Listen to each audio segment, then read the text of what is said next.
Pengacara korporasi Arianto dan oknum panitera muda Wahyu Gunawan seolah tidak belajar dari kasus hukum yang pernah membelit Gregorius Ronald Tanur beberapa waktu lalu. Bukan kasus Ronald Tanurnya, melainkan kasus Zarof Rikar di mana ada kong kali kong antara pihak yang berperkara dengan pihak yang memiliki akses ke lembaga peradilan. Intinya ada permufakatan jahat antara pihak yang berperkara dengan pihak yang sanggup mengatur hakim yang dapat mengkondisikan jalannya sidang hingga putusan vonis. Tentu semua itu ada ongkosnya. Perihal putusan onslak atau lepas dalam kasus korupsi minyak goreng terkait ekspor minyak kelapa sawit mentah yang melibatkan 3 korporasi sebagai terdakwa beberapa waktu lalu. Besarnya nilai suap yang disodorkan saat itu mencapai 60 miliar rupiah. Sogokan 60 miliar rupiah itu relatif kecil jika dibanding dengan nominal tuntutan uang pengganti yang dibebankan kepada para terdakwa korporasi tersebut.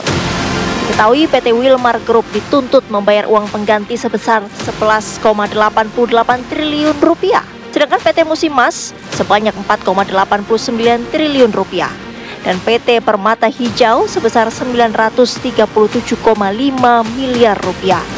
Selain itu, jaksa juga menuntut denda masing-masing sebesar 1 miliar rupiah.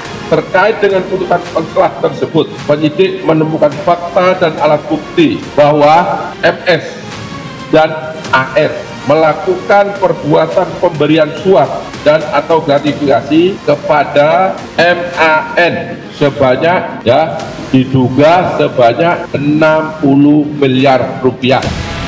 Duit suap 60 miliar rupiah itu diberikan kepada oknum mantan Wakil Ketua Pengadilan Negeri Jakarta Pusat Muhammad Arif Nurianta yang dipersiapkan oleh pejabat hukum Wilmar Group Muhammad Syafi'i. Buah keterlibatannya itu, Syafi'i telah ditetapkan sebagai tersangka oleh penyidik Jaksa Agung Muda Tindak Pidana Khusus Jampitsus pada Senin 14 April 2025. Berdasarkan keterangan saksi dan dokumen baik yang diperoleh pada hari ini maupun 2 hari yang lalu, penyidik menyimpulkan telah ditemukan 2 alat bukti yang cukup sehingga pada malam ini menetapkan 1 orang tersangka atas nama MSY, atas nama MSY, di mana yang bersangkutan sebagai Social Security Legal Wilmar Group. Merunut ke belakang, ikhwal tawaran pengurusan perkara awalnya diajukan oleh oknum mantan Panitera Muda Pengadilan Negeri Jakarta Pusat Wahyu Gunawan kepada pengacara korporasi Arianto. Oknum tersebut mengingatkan jika pengurusan tidak diurus, maka putusannya bisa jauh lebih berat. Bermula dari pertemuan AR atau Arianto dengan Wahyu Gunawan, di mana pada saat itu Wahyu Gunawan menyampaikan agar perkara minyak goreng harus diurus, jika tidak putusannya bisa maksimal bahkan melebihi tuntutan jaksa penuntut umum. Proposal itu diteruskan Arianto kepada rekannya Marcella Santoso. Marcella berperan sebagai penghubung antara kolega advokatnya dengan tim legal dari 3 korporasi yang bermasalah hukum tersebut. Marcella kemudian menyampaikannya kepada Muhammad Syafi'i selaku pejabat hukum salah satu pihak yang bermasalah. Disebutkan pihaknya bersedia menyediakan dana sebesar 20 miliar rupiah untuk mengupayakan putusan bebas. Namun pada pertemuan lanjutan yang mengikut sertakan kuasa hukum korporasi Arianto, oknum Panitera Muda Wahyu Gunawan, dan oknum mantan Wakil Ketua Pengadilan Negeri Jakarta Pusat Muhammad Arif Nurianta di daerah Jakarta Utara. Arif menyebut ongkos untuk memuluskan perkara harus dinaikkan 3 kali lipat menjadi 60 miliar rupiah. Itu pun dengan catatan, kasusnya tidak dapat diputus bebas, tapi dapat diarahkan ke putusan lepas atau onslah. Permintaan itu diutarakan kembali ke Syafi'i. Setelah pertemuan tersebut, Wahyu Gunawan menyampaikan lagi kepada AR atau Arianto agar segera menyiapkan uang sebesar 60 miliar.